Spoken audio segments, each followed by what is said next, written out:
bombs went off in Boston, just yards from the marathon finish line. But how did the agency so quickly process all that video? Meet Walter O'Brien. In the Boston case, you'd have almost 4,000 hours of footage. You can't watch it all fast enough. The benevolent genius behind Scorpion Computer Services.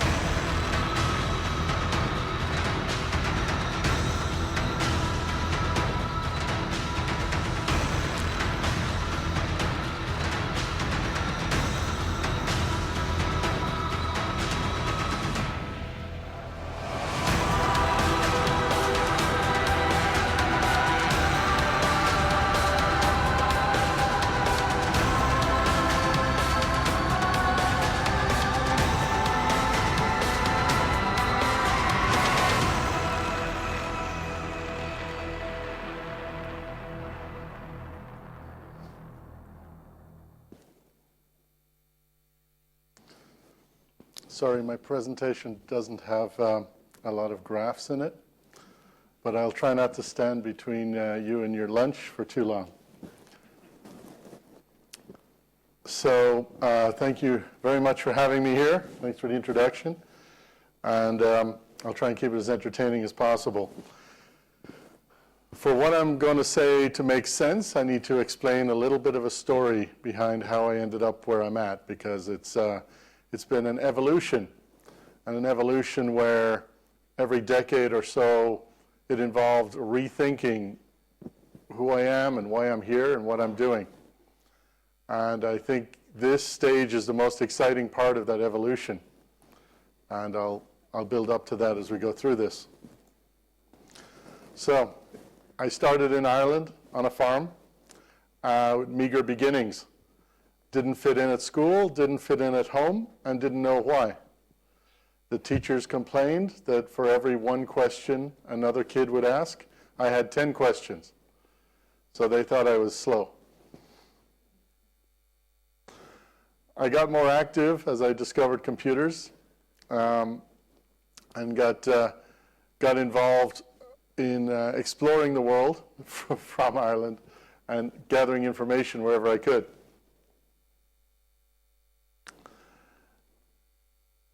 Having a high IQ is not all it's cracked up to be. One of the things that it causes is loneliness, because in the IQ rarity table, mine places me at 1 and 1.5 billion, which means to be truly empathized with or understood, there's not a lot of people that can put themselves in my shoes. IQ is also not everything. The Outliers book would tell you that anything over 120 IQ is a disadvantage, because you're not well-rounded enough to work with others or manage others well. So I learned that, in general, the higher your IQ, the lower your EQ, or emotional quotient, ability to deal with people. We all have an internal voice that we use as a sounding board. When we want to explain something sensitive or difficult to someone else, we ask ourselves first, is this a reasonable thing? Will this hurt their feelings? That internal voice in me is broken. I would say it's okay to look fat in those jeans. So when you're a kid in high school and you don't fit in and you make teachers nervous and you can't tell if people are lying to you, it causes all kinds of issues. And studies on prodigies over their lifetime have shown not good results, 80% divorce rate, 20% suicide rate. So I joined the Gifted Children's Society and created a computer company when I was 13, and I hired my friends as I grew. And my friends were also prodigies, above 150 IQ. And they all had similar issues and problems. Good people, but two of them in the same room on the same project, and they'd try and kill each other. So it was a unique management challenge. Once I started raising my EQ, things started improving for me. I invented technology, I started making money, I competed in the World Olympics in programming. And then I got a special visa to the US, an EB-11, and found out it's the same visa they'd given Einstein and Winston Churchill. And it was good company to be in. And the US accepted me for what I could do as a benefit to the society. More companies came along. I had companies that I worked with, IBM, Microsoft, Oracle, etc., doing hard problems, difficult mathematics on large enterprise software systems. And I got very good at mitigating risk on behalf of these companies, even 0.001% chance of something going down, being hacked, being broken into, etc.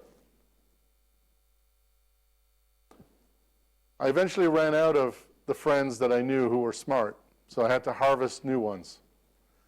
So I pulled the school reports for 10,000 schools and looked for A's and fails, because the person had either turned their intelligence on or off, depending on whether they liked the subject or the teacher. That was one good indication of intelligence. Mega Mensa is for IQs over 180, so we reach out to anyone who qualifies for that or competed in the same Olympics I did. We also have several fake banks, mostly in Europe, with various different types of encryption and security. If someone manages to hack through all the layers of encryption and get onto the bank's main network, there's only one file on the network, a Word document that's a job offer for our security team.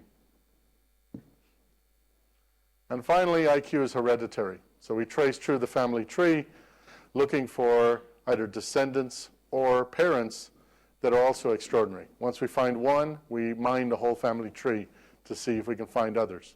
It often skips a couple of generations, but it's possible to find more intelligence. How do you keep smart people from quitting an organization? Number one reason they quit, their boss is an idiot. So we try to stack the deck where their boss has a higher IQ. They may not like him, but he's not an idiot. They're bored, or they like the stability of a larger company. We find by putting them on 3 projects at the same time, it solves the boredom, gets more productivity out of them, and if they're laid off because a project closes or a customer changes their mind, they only lose 33% of their income instead of 100%. So they like avoiding a single point of failure.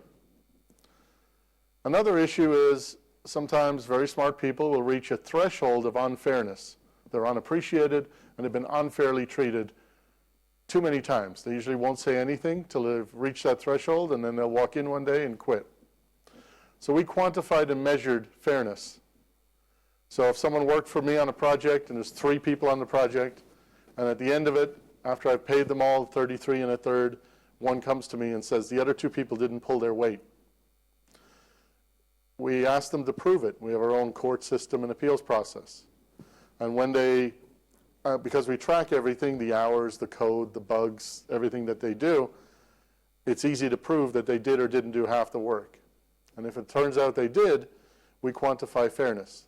So I've been minus 16% unfair to them and plus 8% overfair to their colleagues. So they will now get a 16% raise in the same number of hours on the next project to load balance their fairness through 0 over time. That way they never reach an unfairness threshold.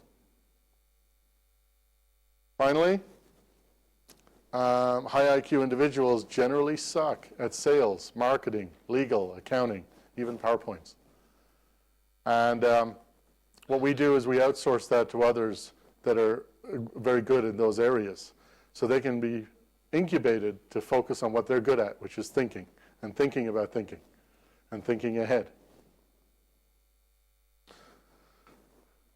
So I think, like most of you, when you don't have to worry about the rent anymore, your purpose in life is to try and make the largest possible positive impact on humanity while you're still here. We treat intelligence as a precious commodity. We organize it, and we make it available to solve funded problems. And that allows me to run a sustainable home for the mentally enabled, an orphanage for smart people. Unfortunately, 1/3 of the folks that we bring on board are not repairable. We can't raise their EQ enough for them to be functional in the group, and we have to let them go. When we do let them go back to society, they consider it going back to jail, because they're now in a society that doesn't appreciate them, a job they can't keep, and people around them who don't understand them. You saw in some of the introduction, our technology is used to save lives. protect countries' defense systems and missile systems, nuclear submarines, command and control systems, electric grids, anything where you lose millions of dollars or people's lives if it goes wrong. In the Boston bombing case, we used video forensics to identify all the objects in the 4,000 hours of video footage and detect all the footage where those objects didn't move enough to be relevant, which got rid of all the footage we didn't need to watch. Then we used motion flow analysis on the heads of all the people to know who moved early, who moved differently, who moved quickly or slowly. And that way we could see suspicious patterns of movement, which helped us identify the target. Other problems solved with this kind of artificial intelligence applied to image recognition and video analysis is used by sheriff's departments and the U.S. Air Force. For sheriff's departments, here you can see a marijuana field. Kind of hard to distinguish it as a different shade of green. But on thermal cameras, marijuana requires micro irrigation, small pipes of water to almost every plant. That shows up as a different temperature scale, so this is either marijuana or strawberries. And there aren't that many strawberries grown in California. Similarly, if you do this from a drone, the height of a drone, if somewhere like Afghanistan, you can now tell when people leave objects in front of an embassy or make more than 3 U-turns in a car with the same license plate, staking out for a car bombing, what we call objects of interest. One such example is we had a gentleman here leaving one city with a huge backpack on. Halfway through the desert by the road, we saw 2 white pixels moving in parallel. And then he arrived in the next city with no backpack on. He was tagged, followed, and picked up. And then the GPS location of the 2 white pixels was reported back to the authorities. Those 2 white pixels were his hands digging a hole to plant an IED bomb on the side of the road. So they went back to that location, defused the bomb, and nobody got hurt. One of our secret weapons is a system called SeenGen, Scenario Generator. This took 4 years for me to write with very little sleep. It's 2 chess computers that can play each other at high speed. But I've abstracted the rules of chess into a modeling language. So you can now build a model of any circumstance, any business situation, any legal contract, and it will play every possible game at the speed of 250 human years every 90 minutes. So you can see all possible scenarios of everything that could happen and see if you've accounted for them. This is useful in software because you can now not only automate the running of testing, but you can automate the thinking of the tests, which is new. That allows you for banking and institutions and family office reporting systems or anything else to know if you broke it. You get upgrades every Friday, every month, and all you really care about is, did you break something that used to work last week? New bells and whistles are nice, but how do you know you didn't break something that used to work? That's what this software does. It gives you the peace of mind that if you repeated every possible action on the previous system with all the same numbers, you would get all the same results. We use this for credit card processing, insurance underwriting, banking, mutual fund reporting. Anywhere we're getting the numbers wrong is a huge financial issue, liability issue, and customer branding issue. If anyone was unfortunate enough to have to go to Afghanistan tomorrow, you'll be given a white paper called the Afghan Network that briefs you on the layout of the land. Hot days, cold nights, the weather system, the locations, the good guys, the bad guys, the transportation, the actions either side can take, and the assets that are trying to protect. This allows me to break war into a chess game. SeenGen plays with that chess game and comes up with scenarios. Here we have a drone circling 30,000 feet using the IP network. An insurgent terrorist cell decides to hack into that network with a denial of service attack to bring down the network, thus bringing down the drone that crashes into a poppy field, the primary financial supply for the terrorists. As a standard operating procedure, military will be deployed with Humvees to go get the drone back and burn down the poppy field. The local drug lord is not too happy about his poppy field being burned down, so he does biological contamination by putting arsenic in the water supply to the base. Everyone on this base, about 400 soldiers, will be dead in 2 days. SeenGen predicted this model. We presented it to the rear admirals. We asked them if they were prepared for it. They said they'd never thought of it. We said our recommendation is a water reservoir for a week's supply of water to the base, along with an arsenic detector valve that would detect, switch over, and block off the pipe for the contaminated water.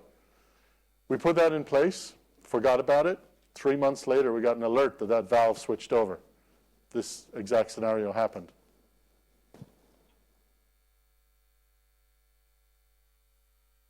So then they took care of that issue. I'm not an artist.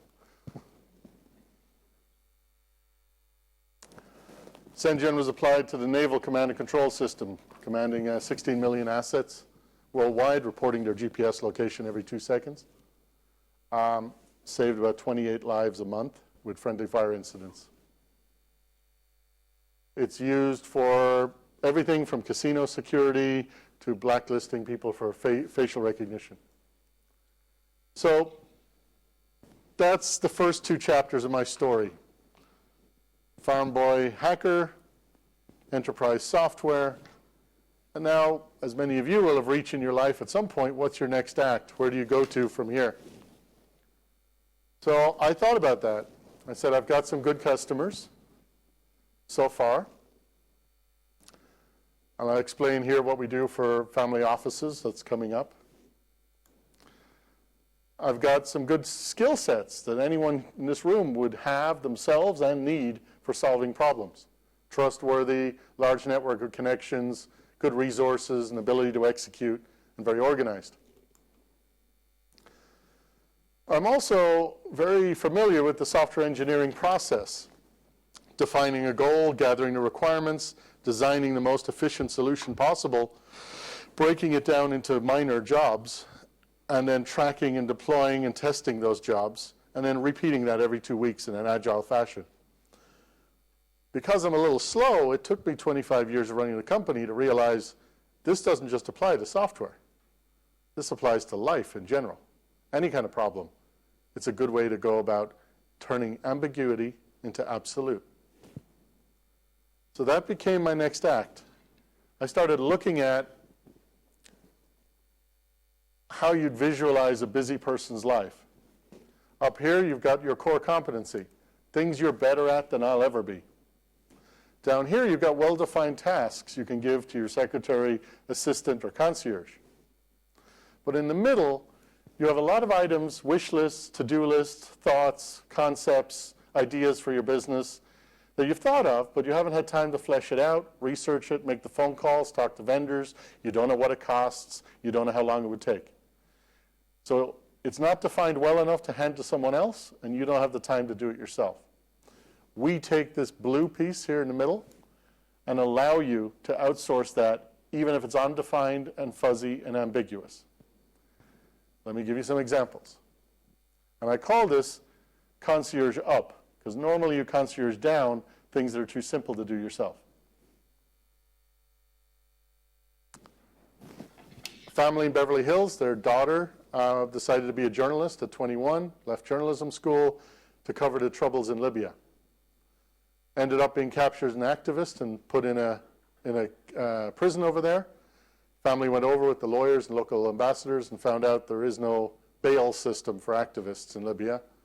And the waiting time for her day in court is 2 years.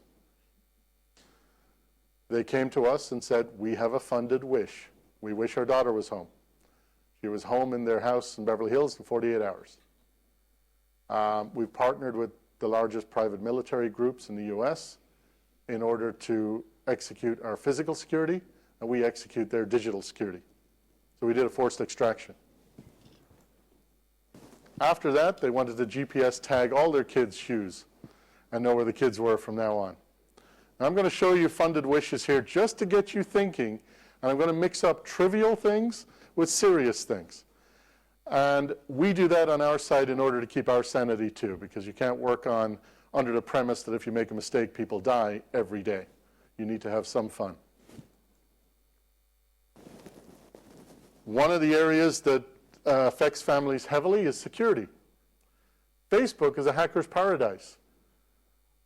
From that, I can find out where you were born, where your family members are, your first car, the names of your pets, your best friend, your high school, the location of your daughter's ballet practice every Friday. So from a point of view of the audience in this room, this is your worst enemy. Security questions, banking questions, and kidnapping, it's all here. Cambridge and Microsoft did a study on people's likes, that harmless thing where you click your thumbs up on what you like. And with over 90% accuracy, they could tell your sexual orientation, intelligence, stability, religion, alcohol, substance abuse, relationship status, age, gender, and politics. Now, there are tools being developed currently to automate this for job interviews and job hiring. Again, something to be very careful of. Similarly, disaster recovery and passwords. When you are hacked and you suddenly can't get into your own system and your own email. So now it's not a matter of you didn't have it backed up, it's that you can't get back into it. Someone else has taken over it and taken it away from you. And that's becoming an increasing issue. For businesses, 43% of businesses never reopen, or 29% close within 2 years because they can't recover properly from a disaster. Again, this is boring stuff. Nobody wants to talk about backing up their data and their systems. But like everything else, it's too late to need it afterwards. And your passwords. If your passwords look something like this, you can match up your passwords to it and see how many minutes does it take now with current technology to do brute force hacking of those passwords. There's a website that says howsecureismypassword.net that would allow you to put your password in, and it'll tell you how many minutes it would take to crack your password. That's another hacker's trick. Do not start logging in there and putting in all your passwords.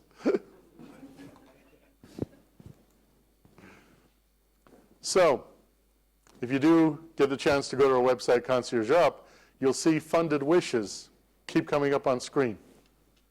Want a secure data vault for all my data. I'd like to have a vault on the moon. I'd like a vault outside the jurisdiction of subpoena of any government. We've had several clients in South America who wanted this recently because their prior president of the country was the enemy of their brother of the family. So they would get raided every 2 weeks. So we set up all of their data to be compressed, encrypted, shattered, reverse of torrent, and then stored in multiple clouds on multiple continents in multiple companies around the world, all of which would have to be subpoenaed simultaneously to bring it all back together, and even then you just start the decryption process and we used a strong password. So that's how you get your moon vault, a place where no one can ever see your data, not even your own country. Another funded wish. How do I choose winning racehorses? I like this one because I like any industry that I get to work in that doesn't apply technology normally. So we went down to the racetrack and stared at the horses in the morning. And we realized that in Formula One, no one thinks it's weird when a car pulls over and you plug in a laptop to pull all the telemetry. But nobody was plugging a laptop into the horses. So we started pulling all data possible, the length of their legs, the length of their torso, the pressure their hooves would hit the ground with. We put an iPhone on their back to check if their spine was aligned, lung capacity, heart capacity, adrenaline storage. I asked for the DNA on the horse and found out that hadn't been sequenced. So we sequenced equine DNA and found the gene for muscle mass and density. So we knew before the horse was born that it couldn't be a racehorse. We were then told that a smart horse is a good horse. So how do you measure a horse's IQ? So we came up with 2 ways of measuring a horse's IQ. I'm going to leave that as a puzzle to you. I'll be here for the next 2 days. If you come up to me, I'll tell you how we did that. So with this, we've won national championships 4 years in a row. Any money I didn't make on margin on the project, I made it betting on a horse to place.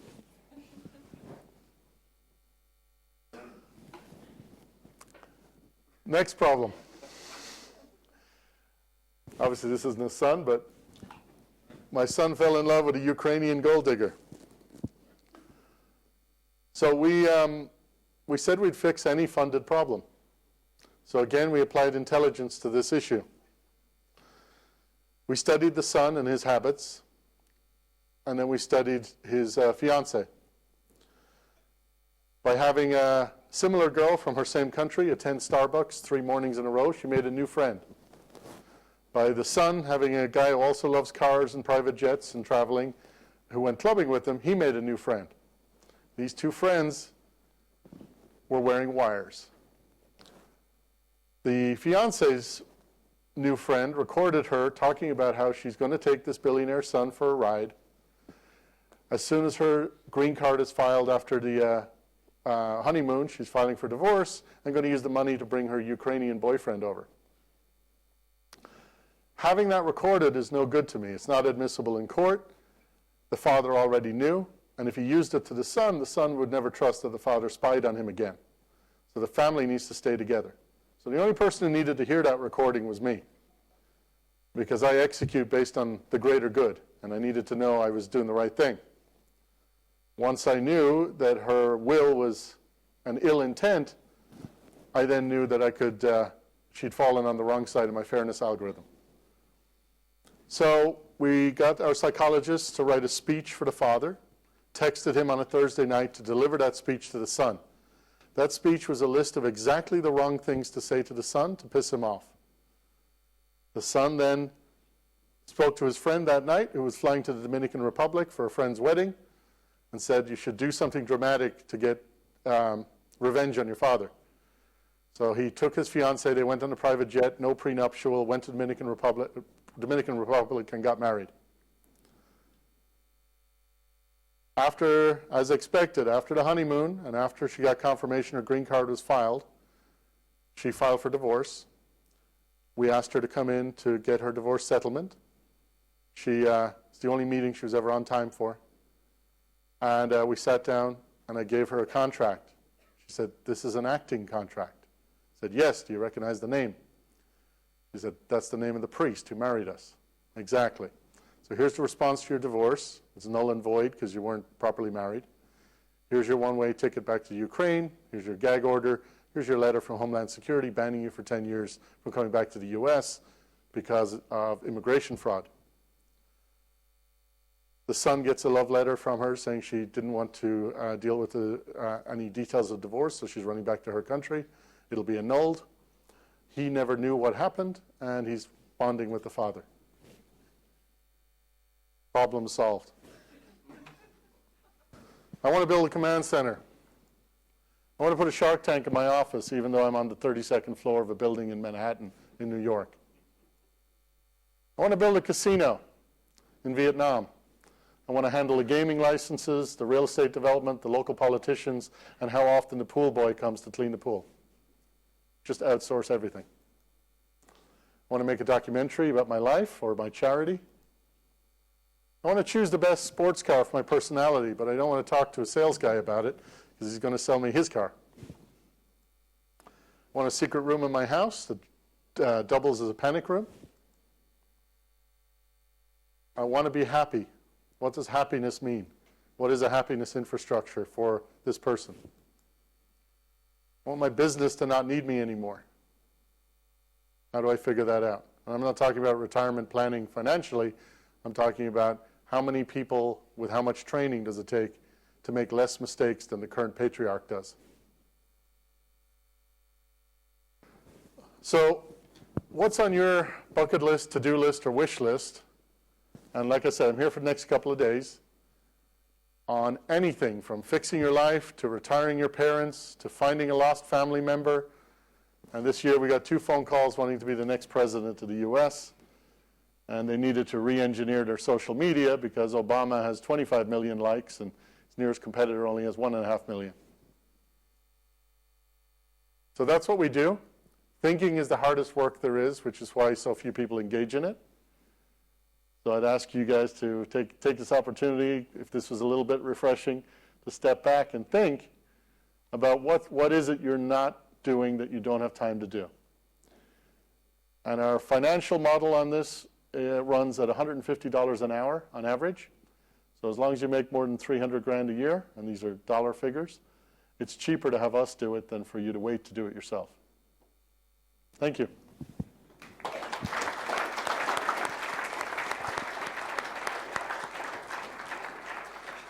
Thank you.